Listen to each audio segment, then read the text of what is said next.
Hi, this is Peter from Anatomy Zone, and in this tutorial we're going to be taking a look at the veins of the upper limb. The venous drainage of the upper limb consists of a superficial system which drains to a higher pressure deep venous system. The deep veins follow the same course as the arteries of the upper limb.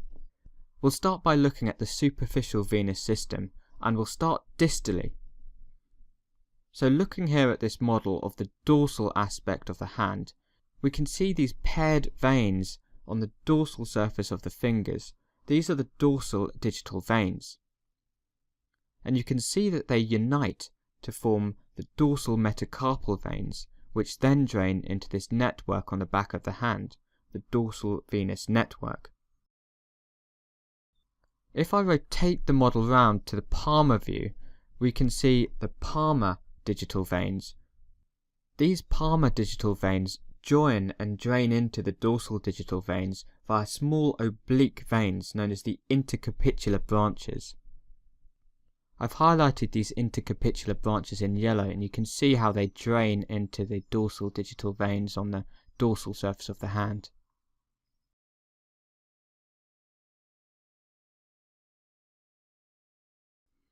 The superficial venous system of the upper limb essentially consists of two main veins which arise from the dorsal venous network. In green, you can see arising laterally from the dorsal venous network is the cephalic vein. And from the medial aspect of the dorsal venous network, we've got the basilic vein, which I've highlighted in purple. I've just zoomed out a bit and you can see the course of the basilic and the cephalic veins. If I rotate around anteriorly, you can see how they curve round anteriorly just before the elbow joint. At the antecubital fossa, the cephalic and basilic veins are joined. There's a lot of anatomical variation from individual to individual, and in this model, one particular configuration is shown.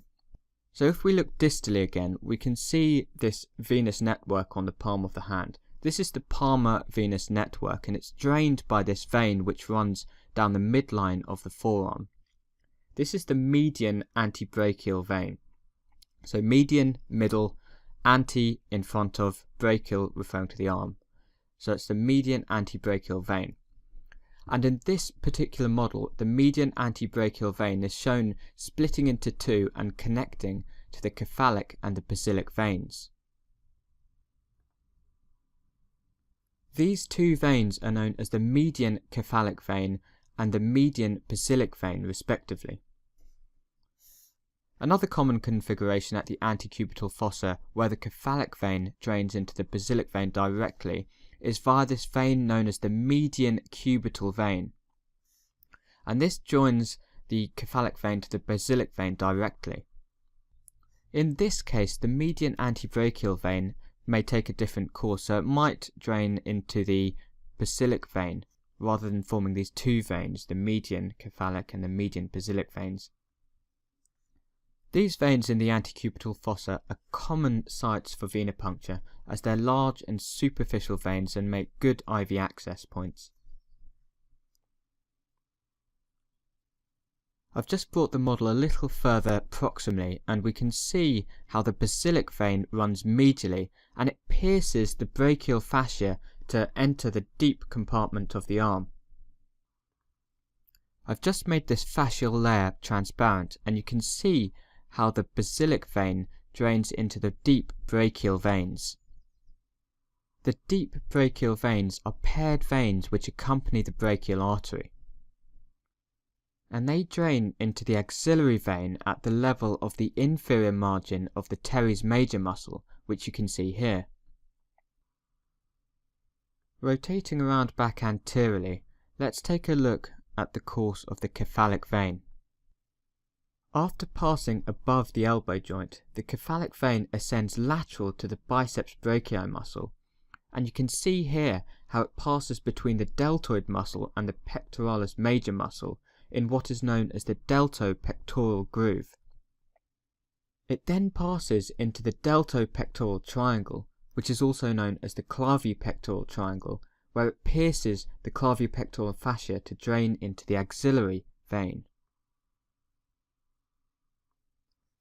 The deltopectoral triangle is this triangle that's bordered by the pectoralis major muscle, the deltoid muscle, and the clavicle.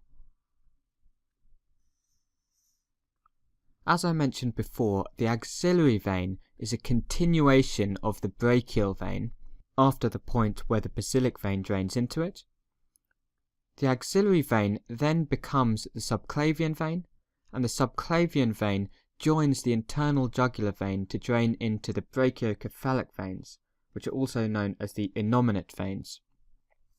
And the innominate veins, or the right and left brachiocephalic veins, drain into the superior vena cava, which then drains into the right atrium of the heart. Now just a few quick notes about the deep venous system of the upper limb.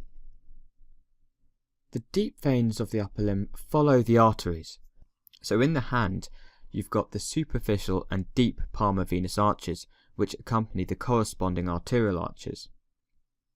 And then coming off these deep venous arches, you've got the radial and ulnar veins, which accompany the radial and ulnar arteries of the forearm.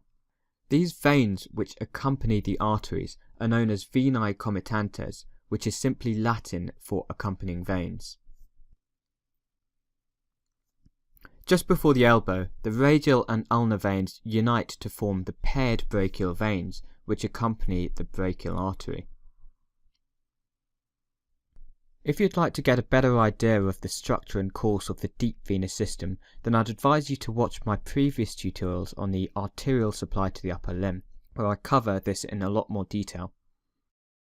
So that's a brief walk through the venous system of the upper limb.